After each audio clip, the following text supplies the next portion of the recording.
వచ్చేసింది ఆది శ్రావణం షాపింగ్ అంతటికి అతిపెద్ద కేజీ సేల్. కేజీ సేల్ తో పాటు up to 61% off 1+1 offers, combo offers ఇంకా మరెన్నో. CMR shopping mall. హైడ్రా దూకుడుపై రాష్ట్ర హైకోర్టు మరోసారి తీవ్ర ఆగ్రహం వ్యక్తం చేసింది.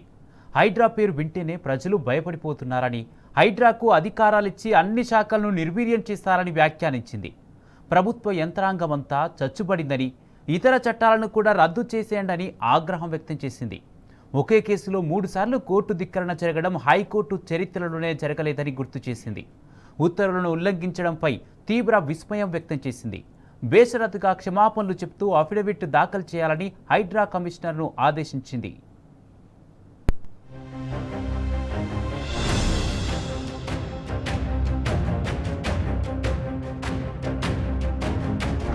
హైడ్రా ఇప్పుడు రాష్ట్రంలో ఈ పేరు వింటేనే జనం వణికిపోతున్నారు. చట్టాలను బూచీగా చూపిస్తూ అర్ధరాత్రి వేళల్లో ఇళ్లను కూల్చేస్తున్నారంటూ హైకోర్టు తీవ్ర స్థాయిలో మండిపడింది. శాంతా శ్రీరామ్ కన్స్ట్రక్షన్స్ దాఖలు చేసిన కోర్టు ధిక్కరణ కేసు విచారణ సందర్భంగా జస్టిస్ జూకంటి అనిల్ కుమార్ ధర్మాసనం హైడ్రా తీరును పూర్తిగా ఎండగట్టింది. కోర్టు ఆదేశాలను బేఖాతరు చేయటంపై జడ్జి తీవ్రంగా ఆగ్రహం వ్యక్తం చేశారు. ఒక్క కేసులో 3 సార్లు ధిక్కరణ నోటీసులు ఇచ్చినా మారరా అంటూ నిలదీశారు. ఎఫ్డివిట్ లో కనీసం ఒక్కసారైనా క్షమాపణ కోరకపోవడం విస్మయం కలిగించిందని తెలిపింది. కోర్టు ధిక్కరణ కేసుల్లో బేషరతు క్షమాపణలు చేయటం న్యాయ ప్రక్రియలో భాగంగా జరుగుతోందని, కానీ హైడ్రా అన్నిటికీ అతీతంగా వ్యవహరిస్తోందని తెలిపింది. కోర్టు ఆదేశాలను ఉల్లంఘించినందుకు బేషరతుగా క్షమాపణలు కోరుతూ సమగ్ర అఫిడవిట్లు దాఖలు చేయాలని, ఇకపై వివాదాస్పద స్థలంలోకి హైడ్రా ప్రవేశించిందని హామీ ఇవ్వాలని హైకోర్టు ఆదేశించింది.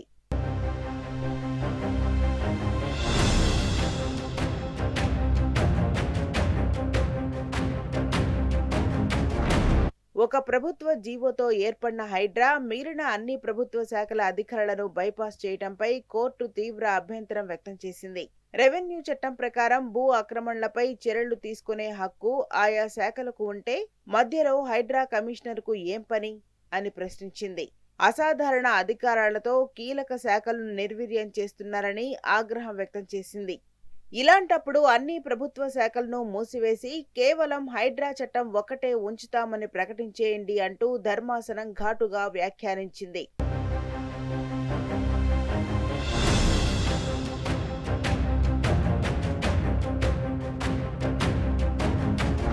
సేవ్ ద రాక్స్ అనే ఒక గుర్తింపు లేని సంస్థ ఇచ్చిన వినతిపత్రం ఆధారంగా హైడ్రా కమిషనర్ రంగనాథ్ వివాదాస్పద స్థలానికి వెళ్లడాన్ని కోర్టు తప్పుపట్టింది. ఆయన వెళ్లిన ప్రతి చోట వందల సంఖ్యలో పోలీసులు, జేసీబీలు, పబ్లిసిటీ వాహనాలతో హంగామా చేస్తూ ప్రజల మనస్సులో భయాన్ని సృష్టిస్తున్నారని ఆందోళన వ్యక్తం చేసింది. అసలు జీవో 99 ప్రకారం ఆయనకు ఇచ్చిన సౌకర్యాలు ఏంటని ప్రశ్నించింది న్యాయస్థానం. రాష్ట్రంలో 40కి పైగా చెరువులు కబ్జాకు గురైనా వాటి జోలికి వెళ్లని హైడ్రా కేవలం విపక్షాలు ఉన్న చోటనే ఉద్దేశపూర్వకంగా దాడులు చేస్తోందంటూ న్యాయస్థానం తీవ్ర వ్యాఖ్యలు చేసింది.